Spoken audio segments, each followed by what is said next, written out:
बिस्मिल्लाहिर्रहमानिर्रहीम। अस्सलाम वालेकुम स्टूडेंट्स। आज हम एक नया टॉपिक सीखेंगे जिसका नाम है कैपिटल एंड रेवेन्यू। तो आज मैं आपको कैपिटल और रेवेन्यू को डिटेल के साथ एक्सप्लेन करूंगा और इसमें हम सीखेंगे कि कैपिटल किसे कहते हैं, रेवेन्यू किसे कहते हैं और कैपिटल एक्सपेंडिचर और रेवेन्यू एक्सपेंडिचर के क्या इफ़ेक्ट्स हैं। तो ये हम अपने लेक्चर की तरफ बढ़ते हैं। सबसे पहले आपको पता होना चाहिए कैपिटल ट्रांजैक्शन क्या होती हैं। यानी कि transaction having long term effects are known as capital transaction. For example, building is used for long term. यानी कि वो ट्रांजैक्शंस, वो इफेक्ट्स जिनका बेनिफिट आपको लॉन्ग टर्म के लिए है, लंबे अरसे के लिए है, वो आपको कैपिटल ट्रांजैक्शंस कहलाती हैं। इसी तरह transaction having short term effect are known as revenue transactions. यानी ऐसी ट्रांजैक्शन जिनका इफेक्ट शॉर्ट टर्म हो, यानी कि आपने कोई स्टेशनरी परचेज़ की, कोई रेंट आपने पे किया, कोई आपने जो है वो ऐसा एक्सपेंस किया जो जिसका इफेक्ट आपका लॉन्ग टर्म नहीं है बल्कि शॉर्ट टर्म है, 6 मंथ, विद इन 1 ईयर उसका इफेक्ट आपके पास से ख़त्म हो जाता है, वो रेवेन्यू ट्रांजैक्शन कहलाती हैं। और कैपिटल ट्रांजैक्शन वो हैं जिनका इफेक्ट आपको लॉन्ग टर्म के लिए बेनिफिट देता है, यानी कि बिल्डिंग परचेज़ की, फर्नीचर परचेज़ किया, मशीनरी परचेज़ की, या कोई इसी तरह कैपिटल एक्सपेंस आपने किया। तो इसके अलावा हम ये सीखेंगे कैपिटल एक्सपेंस किसे बोलते हैं, कैपिटल एक्सपेंडिचर क्या होता है। An expenditure which result in the acquisition of permanent asset which is intended to be permanently used in the business. यानी कि ऐसे वो तमाम एक्सपेंडिचर या वो तमाम एक्सपेंस जो कि बिज़नेस के अंदर आप करते हो लेकिन उनका बेनिफिट होता है आपको परमानेंटली, यानी कि लंबे अरसे के लिए, यानी जिनको आपने बिज़नेस के अंदर लॉन्ग टर्म तौर पर यूज़ करते हो, वो आपके पास कैपिटल एक्सपेंडिचर कहलाते हैं। यानी कि वो तमाम एक्सपेंडिचर जिनका इफेक्ट लंबे अरसे के लिए है, लॉन्ग टर्म है, जिनका बेनिफिट्स आपको लॉन्ग टर्म के लिए होता है, वो आपके पास कहलाते हैं कैपिटल एक्सपेंडिचर। वो कौन कौन से हैं? Purchase of furniture, furniture purchase करोगे तो कैपिटल एक्सपेंडिचर। कोई भी इक्विपमेंट परचेज किया, कोई भी टूल्स परचेज किए। Cost of acquiring intangible assets like goodwill, कोई गुडविल परचेज किया आपने, patent rights, cost of issue of shares, legal expense, ये बहुत से एग्जांपल्स हैं इसकी। या परचेज ऑफ फिक्स एसेट, कोई भी फिक्स एसेट, क्योंकि आपके पास ये जो तमाम एसेट्स हैं, ये तमाम जो चीज़ें हैं, ये बिज़नेस के अंदर लॉन्ग टर्म आप यूज़ करते हो, इनका बेनिफिट आपको लॉन्ग टर्म के लिए होता है, इस वजह से आप इसको कैपिटल एक्सपेंस कहलाते हो, कैपिटल एक्सपेंडिचर आप इन्हें कहते हो। इसी तरह अब आपके पास रेवेन्यू एक्सपेंडिचर किसे बोलते हैं? कैपिटल एक्सपेंडिचर के बिल्कुल अपोजिट, कि वो एक्सपेंडिचर जो इनकर्ड करते हो day to day conduct and administration of business and effect of which is completely exhausted within current accounting year. Current accounting year student मतलब यानी कि एक साल के लिए जो एक्सपेंस आपके पास रहता है, जिसका बेनिफिट आपको मैक्सिमम 1 ईयर के लिए होता है, वो 1 ईयर से कम भी हो सकता है लेकिन मैक्सिमम आपके पास 1 ईयर के लिए उसका बेनिफिट आपके पास हो सकता है। वो एक्सपेंडिचर या वो आपके पास जो टर्म कहलाएगी उसको आप बोलेंगे रेवेन्यू एक्सपेंडिचर। कैसे? परचेज ऑफ गुड्स, अब गुड्स आप परचेज करते हो फॉर रीसेल पर्पज़ के लिए। सैलरीड आपकी मंथली बेस्ड, क्वार्टरली, ईयरली आपकी सैलरीज चलती हैं। ट्रैवलिंग एक्सपेंसेस, ये डे टू डे एक्सपेंसेस हैं, डेली एक्सपेंसेस के तौर पर आता है। Stationery, wages, depreciation of asset, depreciation of asset students, जैसा कि आपको पता है कि किसी भी एसेट आप एसेट परचेज करोगे वो आपका कहलाएगा कैपिटल एक्सपेंडिचर। लेकिन अगर आप उसकी डिप्रिसिएशन चार्ज करोगे, यानी कि उसकी वैल्यू में जो कमी आएगी 1 साल बाद, उसको कहा जाता है रेवेन्यू एक्सपेंडिचर।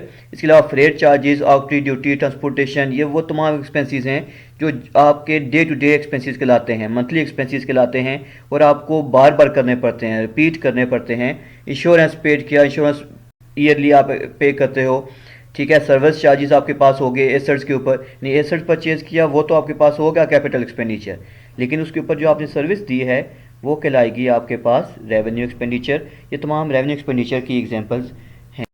तो आइए हम कुछ इसका मज़ीद डिफरेंस जानने की कोशिश करते हैं कि इन दोनों में मेन डिफरेंस क्या है।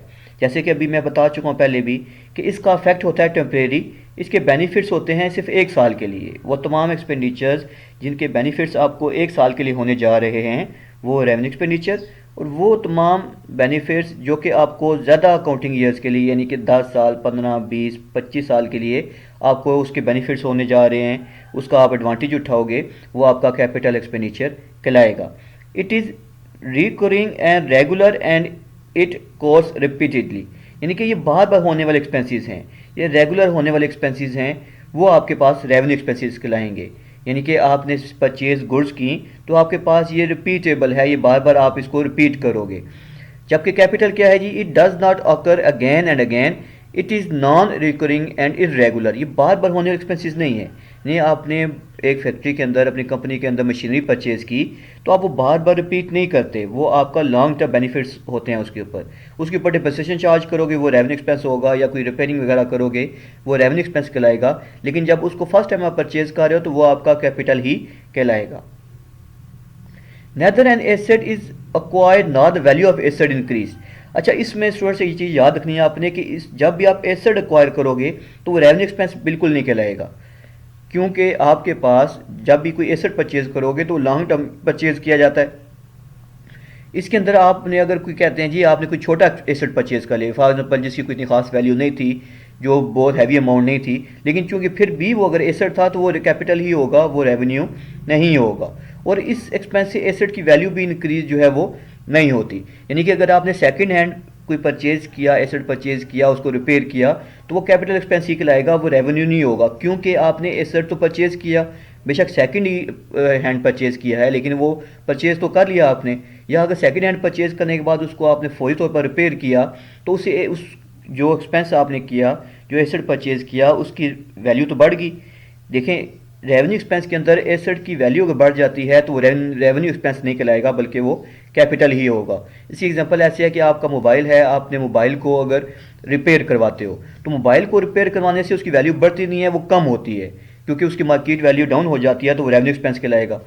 ठीक है, तो इस वजह से ये आपका रेवेन्यू है। लेकिन आपने मशीनरी परचेज किया है, मशीनरी परचेज करके उसको रिपेयर किया है, और मशीनरी आपको पता है कि 20-25 साल आपके पास चलती रहेगी, तो वो फिर आपका कैपिटल एक्सपेंडिचर ही कहलाएगा। आपने घर में कोई चीज़ ले आते हो, प्रोडक्ट ले आते हो, फॉर एग्जाम्पल वॉशिंग मशीन ले आते हैं, तो वॉशिंग मशीन सेकंड हैंड लेकर आते हैं तो शुरू में उसको आप थोड़ा बहुत रिपेयरिंग करवाते हो ताकि वो इस्तेमाल काबिल हो जाए, तो वो आपका कैपिटल एक्सपेंस कहलाएगा, ना कि वो आपका रेवेन्यू होगा, क्योंकि जब आप वो मशीन रेगुलर आप तौर पर आप घर के अंदर यूज़ करेंगे। अच्छा, this expenditure help to maintain the business, ये आपका बिजनेस मेंटेन करने के लिए, यानी कि आपने गुड्स परचेज की, स्टेशनरी परचेज की, या कोई और छोटे मोटे एक्सपेंसेस आपने किया, रेंट दे दिया, अब रेंट वगैरह दोगे तो बिजनेस आपका मेंटेन होगा, सैलरीज दोगे तो बिजनेस मेंटेन होगा। जबकि ये क्या आता है, this expenditure improve the position of business, ये बिजनेस की पोजीशन इंप्रूव करता है। बिजनेस के अंदर मशीनरीज आ गई हैं, ह्यूमन एफर्ट्स कम हो रही हैं, मशीनरी जगह ले लिया तो बिजनेस ग्रो करेगा, प्रॉफिट ज़्यादा होंगे। ठीक है, तो ये प्रॉफिट इंक्रीज करने के लिए कैपिटल एक्सपेंडिचर किया जाता है, जबकि रेवेन्यू आपका बिजनेस को चलाने के लिए, बिजनेस को रन करने के लिए, जैसे आपके कॉलेज के अंदर अगर आपके प्रिंसिपल रेंट दे रहे हैं, सैलरीज दे रहे हैं, तो बिजनेस को चलाने के लिए वो रेवेन्यू एक्सपेंडिचर कर रहे हैं। ठीक है, लेकिन अगर वो वहाँ पर ऊपर कोई नया कमरा बना लेते हैं, या कोई जनरेटर ले आते हैं, या एसी लगवा लेते हैं, तो ये एक्सपेंडिचर आपके बिजनेस के अंदर लॉन्ग टर्म तौर पर यूज़ होंगे। बहुत शुक्रिया।